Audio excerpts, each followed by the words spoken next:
Welcome back. हम गुफ्तगू करें मिफ्ता इस्माइल साहब से और हम उनसे बात करें मईशत पर। मुझे ये समझाएं कि जब IMF ने इनके ऊपर पिछले साल भी ये शिकायत या शर्त रखी थी कि आपने एग्रीकल्चर इनकम टैक्स लगाना है, वो तारीख जो थी वो डिले हुई, फिर कानून साजी हो गई चारों सूबों में। आप बेसिकली ये कह रहे हैं कि they will do nothing beyond it. अब मतलब कि इन्होंने कानून साजी कर दी है तो इन्होंने IMF को बता दिया और IMF भी अब इन पर कोई दबाव नहीं डालेगी जो आप बात कर रहे हैं, ना ट्रेडर्स के हवाले से दबाव डालेगी और ना एग्रीकल्चर इनकम टैक्स के हवाले से दबाव डालेगी। देखिए, जो IMF के कमांडर हमको देख रहे थे, नेथन पोर्टर साहब, जो IMF के जो मिशन चीफ थे, वो तो चले गए। अब कोई दूसरे मिशन चीफ साहिबा आ गई हैं। IMF जो आपको जब दे रहा होता है ना प्रोग्राम, तो वो भी चाहता है कि पाकिस्तान तरक्की करे। तो उनको भी नजर आ गया था कि हमारी GDP 2.68 नहीं बढ़ी, हुकूमत ने इस क्वार्टर की फोरकास्ट गलत की है। लेकिन वो खुद भी नहीं बोलना चाहते क्योंकि उनके भी ऊपर हेडक्वार्टर में APRs लिखे जा रहे होते हैं। अब इन्होंने का एक पहला ये था कि भाई आप IMF ने कहा कि आप कानून साजी करें, वो कर दी। इस साल सूबे पैसे जमा नहीं करेंगे, फिर अगले साल IMF इसको डालेगा, तो फिर अगले प्रोग्राम में वो इम्प्लीमेंट करवाएगा हमसे। लेकिन अभी इस साल जब तक कि IMF का बहुत लंबा प्रेशर नहीं आया और अभी तक नहीं आया है, तो सूबे एग्रीकल्चर टैक्स जमा नहीं करेंगे।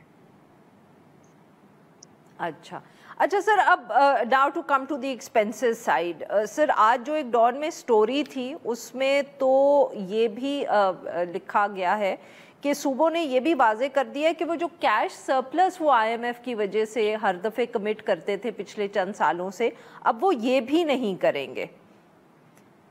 सॉरी, आवाज समझ नहीं आई। सर, आज जो डॉन में स्टोरी छपी है, एहसन इकबाल साहब की गुज़िश्ता रोज़ एक प्रेस कॉन्फ्रेंस हुई थी जिसमें उन्होंने खर्चे वगैरह बताए थे कि कितने वो करेंगे, सूबों को कितने पैसे जाएंगे, डेवलपमेंट प्रोजेक्ट्स को कितने पैसे जाएंगे, इस तरह की। तो उसमें उन्होंने जो डॉन में स्टोरी है उसमें ये भी लिखा हुआ है कि जो सूबों ने कहा है वफाकी हुकूमत को कि हम अब कैश सरप्लस जो है वो नहीं कमिटमेंट दे सकते। गालबन IMF के प्रोग्राम की वजह से पिछले चंद सालों में सूबे ये कमिटमेंट देते रहे हैं कि वो एक कैश सरप्लस जो है इंश्योर करेंगे। डॉन की स्टोरी आज कह रही है कि सूबों ने अब इससे भी इनकार कर दिया है कि क्योंकि FDR का शॉर्टफॉल है और उनको पैसे गालबन कम मिल रहे हैं, तो अब वो जो कमिट करते थे कैश सरप्लस वो भी उसको भी वो कमिट नहीं करेंगे। Is that possible? देखिए, ये हर साल सूबे बोलते हैं, उनको कमिट करना पड़ता है। आज भी सूबों के पास जो है, पंजाब और सिंध के पास एक हज़ार अरब रुपया सरप्लस रखा हुआ है। ये इस वक्त अंधाधुंध खर्च कर रहे हैं, लेकिन इनके पास इतना सरप्लस है। और बलूचिस्तान को तो वही पैसे मिलते हैं जो वफाक का एस्टिमेट होता है। अगर वफाक ने मिसाल के तौर पर पिछले साल ये कहा था कि हम 12,800 अरब रुपए जमा करेंगे, तो बलूचिस्तान को उसका जो डिविजिबल पूल का 9-9.5% मिलता है वही मिलेगा। इवन दो वफाक ने 11,900 अरब रुपए जमा करेंगे, तो बलूचिस्तान को तो वही मिलता है। और बकाया 3 सूबे हर साल ये कहते हैं कि हम नहीं करेंगे। एक तो उनसे इतने पैसे खर्च नहीं होते जितने इनके पास हैं, और दूसरा ये कि क्या IMF से ख़त्म करवाएंगे सूबे, क्या मुल्क से बाहर हैं, कि मतलब ये कि IMF से रिलेशन तोड़ जाएंगे और मुल्क डिफ़ॉल्ट करेगा तो सूबे क्या चलते रहेंगे, सिंध चलता रहेगा, पंजाब चलता रहेगा, पाकिस्तान डिफ़ॉल्ट होगा। तो अजीब सी बातें, बेवकूफ़ी की बातें हैं। लेकिन ये कि ये तो in the end obviously the provinces have no choice but to agree. अभी तो वफाक आई थिंक मनवा लेगा इनसे। अच्छा, सही। अब सर, ये भी कहा गया कि अब एजुकेशन पे स्पेंडिंग जो है, ख़र्चा है, उसको कम कर दिया गया है। आज़ाद कश्मीर, गिलगित बल्तिस्तान, इनके लिए भी एलोकेशन जो है वो कम कर दी गई है। एनर्जी सेक्टर की भी एलोकेशंस कम कर दी गई हैं, मगर जो MNAs को फंड्स मिलेंगे उनमें कमी नहीं हुई। Sir, how does one understand this? इसकी क्या हमें ज़रा सब समझाएं कि ये कैसे कोई हुकूमत फ़ैसला कर सकती है कि एजुकेशन का बजट तो हम कम कर देंगे, बट जो हम अपने पार्लियामेंटेरियंस को पैसे देते हैं खर्चे के लिए वो कम नहीं होंगे। वो हुकूमत जो मैंडेट पे नहीं आई हो, जो प्राइम मिनिस्टर का कोई मैंडेट नहीं है और वो MNAs को और MPs को लाइन में रखने के लिए उसको उनको पैसे से दे रहा होता है, उसका ये फैसला होगा। वैसे कौन सी तालीम दे दी है सूबों ने अभी करके? सूबे वैसे ही 10 में से 8 बच्चा तो 10 साल का पाकिस्तानी नहीं पढ़ सकता है 2 जुमले किसी ज़बान में। तो मतलब ये कि मतलब the provinces are in no position to threaten us कि हम पैसे कम कर देंगे एजुकेशन के या वफाक कम कर देगी। आज़ाद कश्मीर ने 2 साल पहले तक कभी टैक्स अथॉरिटी नहीं बनाई थी। 40 लाख लोग 45 लाख लोग रहते हैं आज़ाद कश्मीर में, 1 लाख से ज़्यादा तो हुकूमती अफसरान हैं आज़ाद कश्मीर में। मतलब बेसिकली हर दूसरे घर में एक आदमी हुकूमत के उस पे नौकरी पे चल रहा है। So Azad Kashmir and Gilgit Baltistan will also have to raise some of their own revenues.